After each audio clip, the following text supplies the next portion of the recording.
Hi everyone, welcome to Chef Shelley's Kitchen. Well, one of the episodes that I taped in the very first year that I started doing this Chef Shelley cooking, delicious, simple, and healthier recipes for people on the go.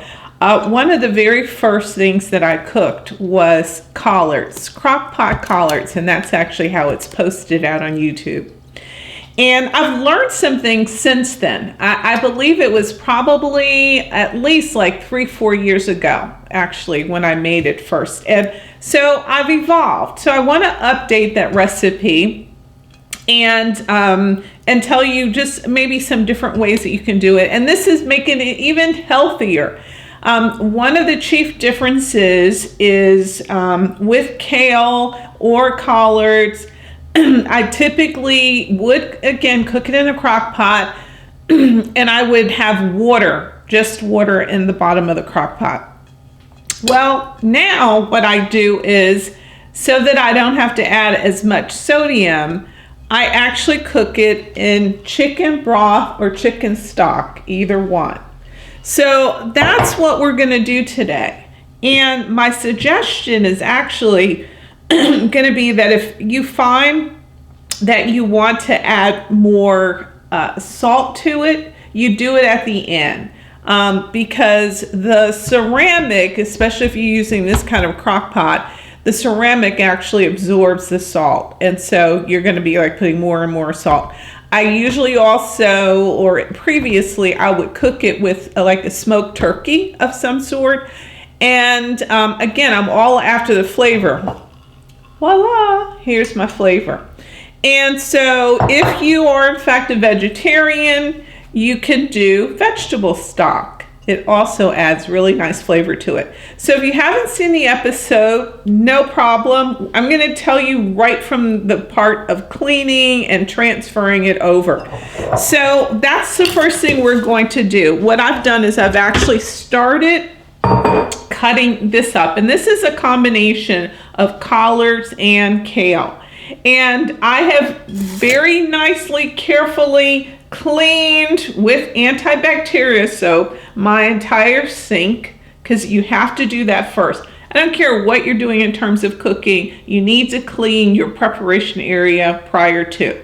So I've done that, and I've gotten comments from people when they see that I'm using my sink. You're not supposed to use your sink, you're supposed to use a bowl, but it doesn't get out, when you're dealing with greens like this where you could have insects or grains or whatever, it just doesn't get it clean enough for me. So what we're doing is, again, I've actually cut most of these, but some of them I have not, and I'm just going to put it in my hot sink here that's full of water. And then what I'm going to do is I'm going to go on and add my chicken broth. I'm going to go and put that in as a base. And then I am going to just begin washing this. And it's going to vary how much you want. If you use, this is actually 3 bunches. It's 1 bunch of collards and 2 bunches of kale. And so I used roughly about 2 cups of the chicken broth. So it's really kind of up to you. Now for me, I can actually just tear this apart. I'm just tearing it like this. And again, it means my hands are clean, my nails are clean, like everything is clean as I've done this. And you're just going to, again, tear it apart. You want this to be kind of more like bite size, okay? So that's what I'm doing. I'm tearing it apart so that it's more chewable. You can use your knife. I'm just going to do it the old-fashioned way and do it this way. So I'm rinsing it really well, breaking it up at the same time with my hands, as you see.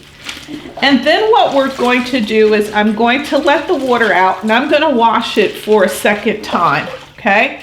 So I'm just going to kind of hold it here. If you have one of those screens in your sink, then perfect, you're great, you're good to go. I don't have the screen, so this is actually the side where my disposal goes. So I'm just holding this well because I want to do a second wash.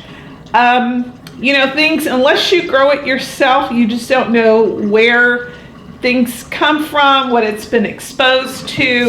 And recently, I actually bought some kale, baby kale, and I cooked it basically just like this. Although, on that instance, I just put it in a bowl and cleaned it in the bowl.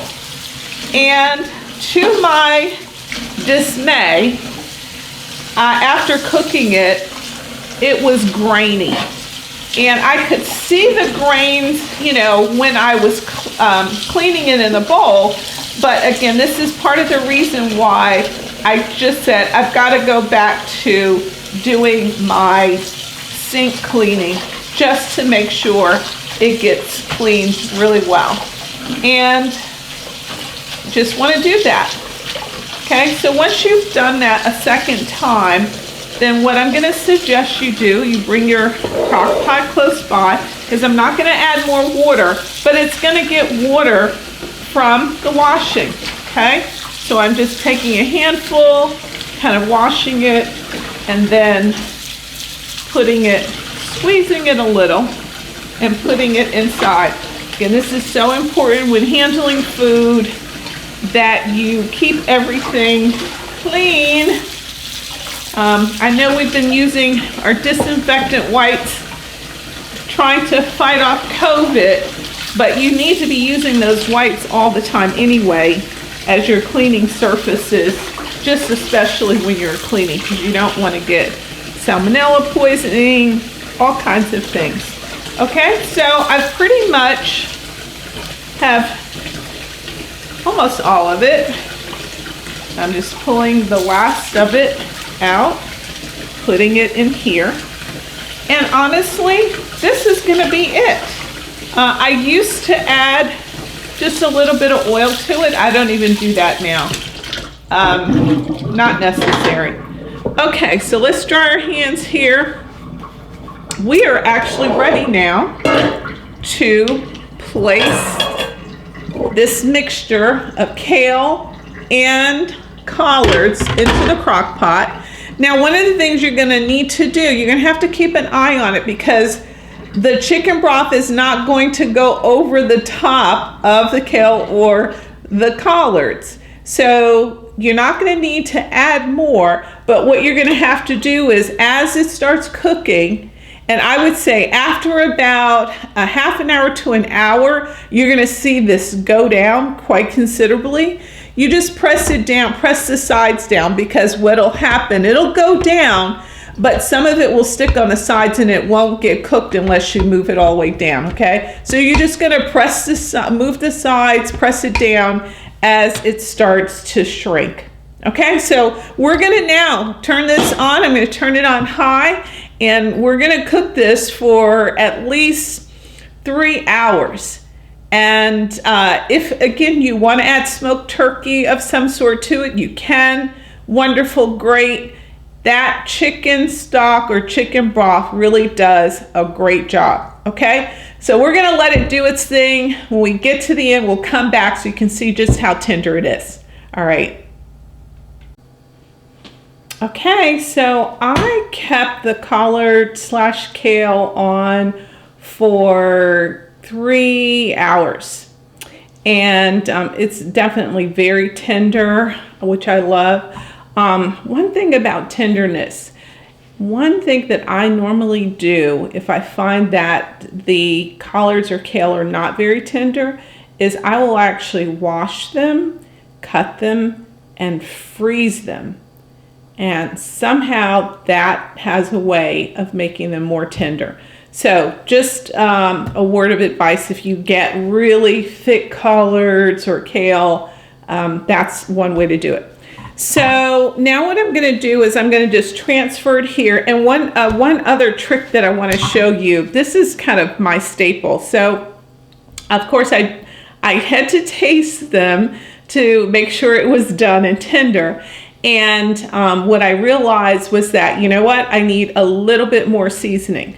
So here's my little trick. If you don't have this, better than bouillon, this is a staple. It's great for making any kind of soup and also adding to your vegetables. So I'm just going to add just a little bit, and when I say a little bit, I'm saying it's not even a teaspoon. It's just this amount, and it goes a long way.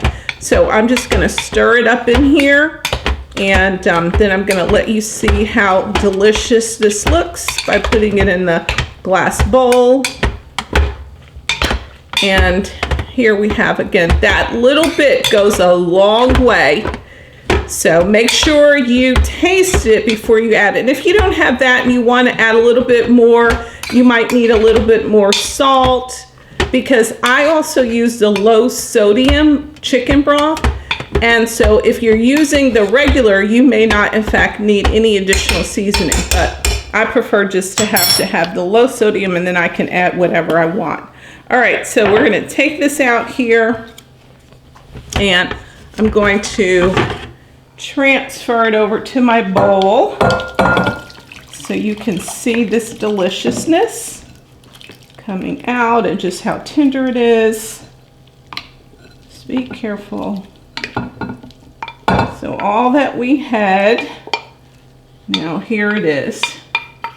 Wonderful, wonderful, wonderful, wonderful. So this is going to be served with some lean protein of some sort.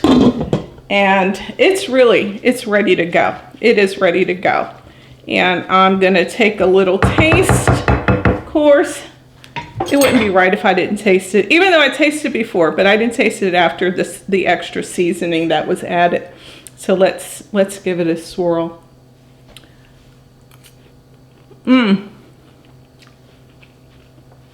Delicious. Seasoning on point. Now, if you want to add, I had not added any pepper, you can add some pepper now. You can add it while it's still in a crock pot. Again, season the salt to your liking. If you want it a little saltier, just add more. And again, little secret weapon, if the chicken broth wasn't enough, get some better than bouillon. It's wonderful. So thanks again for tuning in. I hope you found this helpful and that you enjoy these greens as much as I do. Again, you can do this with just kale or just collards, or you saw me mix collards and kale. So thanks again. If you have not subscribed to my page, please do so. Click the little button with my picture, and I come out with a video every other week. And they're really centered around recipes that are delicious, that are simple, and there's a healthier way to prepare it than most. Thanks again. Bye-bye.